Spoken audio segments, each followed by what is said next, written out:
Everyone, welcome back to my channel Stree dream. कैसे हैं आप सभी? उम्मीद करती हूँ आप सभी बहुत ही अच्छे होंगे, स्वस्थ होंगे, खुश होंगे एंड अपनी अपनी लाइफ में बहुत ही पॉजिटिविटी के साथ आगे बढ़ रहे होंगे। मैं भी ठीक हूँ। आज मेरे दिन की शुरुआत हुई थी सुबह के 5 बजे। एज़ यूजुअल सुबह उठने के बाद मैं सबसे पहले ब्रश करती हूँ और ब्रश करने के बाद फिर मैंने साथ ही साथ पानी रख दिया था गर्म होने के लिए, और ये पानी मैंने आज थोड़ा ज़्यादा ही गर्म कर लिया था। फ़िलहाल जितना मुझे नीड थी मैंने उतना यूज़ कर लिया था। ब्लैक कॉफ़ी बनाया और बाकी बचा हुआ पानी मैंने अपने बॉटल में भर दिया और फिर मैं अब चलूँगी अपने स्टडी के लिए। चैनल पर जुड़े नए लोगों को मैं बता दूं कि मेरा नाम श्वेता है। मैं एक हाउसवाइफ हूँ। मेरी एक बेटी है जो कि लास्ट अप्रैल तक 3 साल की कंप्लीट हो जाएगी। वो भी स्कूल जाती है और मैं स्टडी रूटीन में हूँ। अब फ़िलहाल मैंने RO का फॉर्म अप्लाई किया था 2023 अक्टूबर में, और उसका एग्ज़ाम जब हुआ था तो मैंने दिया नहीं था, बट पेपर लीक हो गया और उसके बाद फिर मैं सीटेट की प्रिपरेशन करने लगी। मतलब बहुत लंबी जर्नी है, मैं बताऊंगी तो काफ़ी टाइम चला जाएगा। जिसको जानना है वो पुरानी वीडियोस देख सकता है। फ़िलहाल पिछले 1 साल से मैं स्टडी रूटीन में ही हूँ, तो कभी कुछ कम कुछ ज़्यादा, बट रेगुलर मैंने कोशिश की है कि मैं डेली स्टडी के टच में बनी रहूँ। मैंने बहुत टाइम से स्टडी को छोड़ रखा था। मैं पढ़ती थी बट कोई मेरा फिक्स नहीं था कि कौन सा एग्ज़ाम देना है, क्या करना है। जैसे मुझे कुछ भी एग्ज़ाम समझ में आता था तो मैं फॉर्म अप्लाई कर देती थी, और मेरे जो भी मतलब मैं पढ़ पाती थी ससुराल में रहकर घर में, उतना स्कोर मतलब मेरा ठीक ही ठाक रहता था। बट मुझे पता नहीं क्यों पढ़ाई से बहुत ज़्यादा अटैचमेंट है, एंड मैं चाहती भी हूँ कि मैं अपनी लाइफ में पढ़ लिख कर ही कुछ बहुत अच्छा अचीव करूँ। और उसी के लिए मैं अपना कह सकते हैं कि स्ट्रगल फेज़ भी है मेरा, या फिर ये भी कह सकते हैं कि ठीक है जो भी है जर्नी है चल रही है, और कोशिश यही है कि इसका रिज़ल्ट बहुत ही अच्छा हो। फ़िलहाल एज ए हाउसवाइफ मुझे लगता है कि पहले काफ़ी टाइम तक मुझे समझ ही नहीं आया कि मुझे कब कौन सा एग्ज़ाम देना है और कौन से एग्ज़ाम की प्रिपरेशन करनी चाहिए। तो इस चक्कर में भी मेरा काफ़ी ज़्यादा टाइम लॉस हो गया। बट अब मैं प्रॉपर वे पर, जैसा मैं पहले सोचती थी उसी वे पे कह सकते हैं कि अब चल रही हूँ। एंड अब कोशिश यही रहेगी कि मैं इससे इधर उधर बिल्कुल भी स्विच ना करूँ और यही जर्नी अपनी कंटिन्यू रखूँ। यहाँ पर मैंने आप सभी को गूगल पर टाइम सर्च करके दिखाया तो सुबह के 5:20 हो गए थे, और आज मैं लेट उठी भी थी। लगभग 1 घंटे तो कह ही सकते हैं कि 1 घंटे पूरे लेट थी। और उसके पीछे का रीज़न मुझे लगता है कि मुझे बताने की ज़रूरत नहीं है, क्योंकि मैं अकेले अपनी छोटी सी बेटी के साथ रहती हूँ, तो बहुत सारी चीज़ें होती रहती हैं, तो हो जाता है कभी कभी कम ज़्यादा।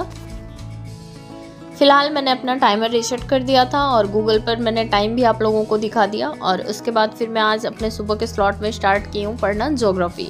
और ज्योग्राफी में मैंने अक्षांश एवं देशांतर रेखाएं लास्ट टाइम पढ़कर छोड़ दिया था, तो आज मैं उसकी एक पीछे की क्लास कंप्लीट करूँगी। और उसके बाद फिर मैंने जो हमारी अंतर्राष्ट्रीय तिथि रेखा है इसकी क्लास कंप्लीट करना है। तो इसकी 2 क्लासेस हैं मेरे बैच में, और दोनों क्लास में कोशिश करूँगी कि आज कंप्लीट हो जाए। फ़िलहाल जो फर्स्ट वाली क्लास है उसमें सर ने ओरल सारी चीज़ें समझा रखी है, एंड सेकंड वाली क्लास में भी मतलब बहुत ज़्यादा थ्योरी इसमें कुछ था नहीं जो कि लिखाते, बस समझाने वाली चीज़ें थी। तो सर ने बहुत ही अच्छे से समझाया था। एंड 2-3 क्वेश्चन ऐसे कि मैं पहली बार मेरे दिमाग में आया कि हाँ ये भी चीज़ें हो सकती हैं, तो मैंने आप लोगों के साथ कम्युनिटी पर पोस्ट भी कर दिया था कि जैसे कर्क रेखा पर कितने देश स्थित हैं, मकर रेखा पर कितने देश स्थित हैं, एंड भूमध्य रेखा पर कितने देश स्थित हैं। तो मुझे लगता है ये सारी चीज़ें भी जाननी चाहिए। ज़रूरी नहीं है एग्ज़ाम के लिए, अपने बच्चों के लिए भी हमें जानना चाहिए, एटलीस्ट हम उनको बता पाएँ। आज दिन था सैटरडे का, और आप सभी को पता ही है कि सैटरडे एंड संडे सार्वी का स्कूल बंद रहता है। तो मुझे लगता है 2 दिन की स्टडी मतलब मेरा रूटीन इधर उधर होने ही वाला है, क्योंकि मैं और कहीं तो अपनी बेटी को छोड़ नहीं सकती हूँ, तो मुझे ही देखना रहता है। तो अब रुला कर तो मैं पढ़ नहीं सकती, तो इसलिए फिर आज मेरा सुबह मैं लेट उठी भी थी, तो 1 ही घंटे की पढ़ाई कंप्लीट हो पाई थी। फ़िलहाल मेरा जो अंतर्राष्ट्रीय तिथि रेखा में पढ़ रही थी वो कंप्लीट हो गया था। उसके बाद फिर सार्वी उठ गई थी, तो आज मैंने नाश्ते में उपमा बना लिया था, क्योंकि दाल वगैरह की टेंशन आज थी नहीं, बट फिर भी मैंने रख दिया था, साथ में ही बॉयल हो गया था। बाद में मैं खिचड़ी बना लूँगी। एज़ यूजुअल मैं सैटरडे को लगभग खिचड़ी ही बनाती हूँ। तो नाश्ता हमारा हो गया था, और सार्वी की फ्रेंड्स हैं ऊपर, तो वो लोग बुला रही थी सार्वी को खेलने के लिए, मैंने भेज दिया था। और यहाँ पर मैं अपने स्टडी के सेकंड स्लॉट के लिए बैठ गई थी। मुझे कुछ कपड़े वगैरह वॉश करने थे, बट मैंने भिगा कर छोड़ दिया था और पानी लगा दिया था गर्म होने के लिए। अभी मैं जब तक सार्वी वहाँ खेल रही हैं तब तक पढ़ लूँगी, क्योंकि आज दिन का पूरा फिक्स नहीं है कि मैं कितनी देर पढ़ पाऊँगी। तो अभी का टाइम तो फिलहाल मैं यूटिलाइज कर ले रही हूँ, आगे का आगे देखा जाएगा। अंतरराष्ट्रीय तिथि रेखा वाला चैप्टर मेरा सुबह में कंप्लीट हो गया था एंड उसके आगे मैंने फिर से ज्योग्राफी ही कंटिन्यू किया था और यहाँ पर मैं पढ़ रही थी मोशन ऑफ अर्थ, पृथ्वी की गतियाँ। बीच में फिर दूध वाले भैया आ गए थे और आज मुझे उनका हिसाब करना था, तो मैं हिसाब कर ही रही थी। बीच में फिर तब तक सारवी भी आ गई हैं और इनको अपना अलग से पढ़ना था। एक डायरी थी, मैं घर से ले आई थी, तो ये इस पर लिखने की जिद कर रही थी और मैंने फिर इनको दे भी दिया था। बट ये कभी कभी होता है ना कि कुछ चीज़ें इनको चाहिए रहती हैं और नहीं भी चाहिए रहती हैं, बहुत ज़्यादा डिस्टर्ब खुद भी हो जाती हैं और मुझे भी कर देती हैं। तो फिलहाल ये भी अपना कॉपी पेन लेकर थोड़ी देर तक इधर उधर पढ़ रही थी या फिर जो भी कर रही थी और मैं भी अपना पढ़ने बैठ गई थी। बट ये आने के बाद वापस फिर जाने ज़्यादा देर मुझे पढ़ने ही नहीं दी, तो फिर मैंने बंद कर दिया था। बच्चों के मूड का कुछ भी पता नहीं होता है कि कब उनको हंसना है, कब रोना है, कब क्या चाहिए, कब क्या करना है, कुछ भी पता नहीं होता है। और फिर जब मैं पढ़ रही थी तो सारवी आकर मेरे पास रोने लगी, फिर मैंने बंद कर दिया था और मैंने जो कपड़े वगैरह धोने थे वहाँ मैं गई तो इनको फिर नहाने की जिद करने लगी कि नहाना था। और फिर ये नहा लेती हैं तो फिर इनको खांसी वगैरह आने लगती है और मुझे फिर बहुत प्रॉब्लम होती है। मेरा पूरा शेड्यूल, मेरा पूरा रूटीन गड़बड़ हो जाता है। बट बहुत मना करने के बाद भी ये नहीं मानी और नहा ही ली। उसके बाद फिर मैंने इनको ऑयल गरम किया सरसों का और मालिश वगैरह किया, इनको कपड़े वगैरह पहनाए। उसके बाद फिर मैंने जो भी कपड़े भिगाए थे वो सब धुला और मैं भी अपना नहा ली। उसी टाइम पूजा पाठ करके फिर मैं आ गई थी किचन में। जो दाल मैंने बनाया था उसमें मैंने आलू डाल दिया था और मुझे लगता है जब से हस्बैंड गए हैं तब से आज जाकर मैंने ये हरा वाला आलू बनाया था और साथ में फिर मैंने खिचड़ी भी रख दिया था।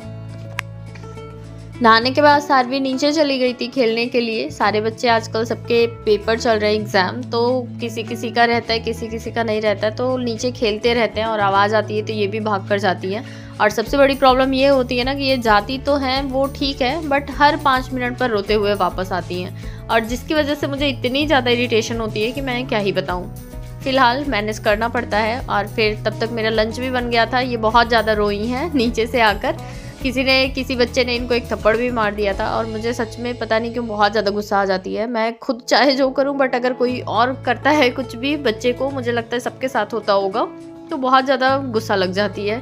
तो मैंने इनको चुप कराया और फिर खाना पीना खिलाया। बट उसके बाद फिर मैं पढ़ने नहीं बैठ पाई क्योंकि ऊपर मेरे ही बिल्डिंग में एक जन कथा सुन रही थी सत्यनारायण भगवान की, तो वहाँ पर उन्होंने बुला लिया था, तो वहाँ चली गई थी मैं। वहाँ से आने में लगभग 3 बज गए थे और आने के बाद फिर सारवी को तुरंत सुलाया और सुलाने के बाद मुझे भी जैसे नींद जैसा फील हो रहा था, ऐसा लग रहा था कि अब नहीं हो सकता, बट फिर भी मैं ज़बरदस्ती लेकर थोड़ी देर और बैठ गई थी। बट आज सारवी का सोने का रूटीन गड़बड़ हो गया था, तो वो ज़्यादा देर तक सोई नहीं और फिर रोने लगी। और शाम का टाइम था सैटरडे को, जैसा कि आप सभी को पता है कि मैं दिया जलाने के लिए भी जाती हूँ, तो फिर वहाँ भी मुझे जाना था और बर्तन वगैरह धोने थे और भी मतलब जो भी काम थे, तो वो सब मैं कंप्लीट करूँगी। आज के लिए बस इतना ही। कल फिर मिलती हूँ एक नए वीडियो ब्लॉग के साथ। तब तक के लिए बाय बाय।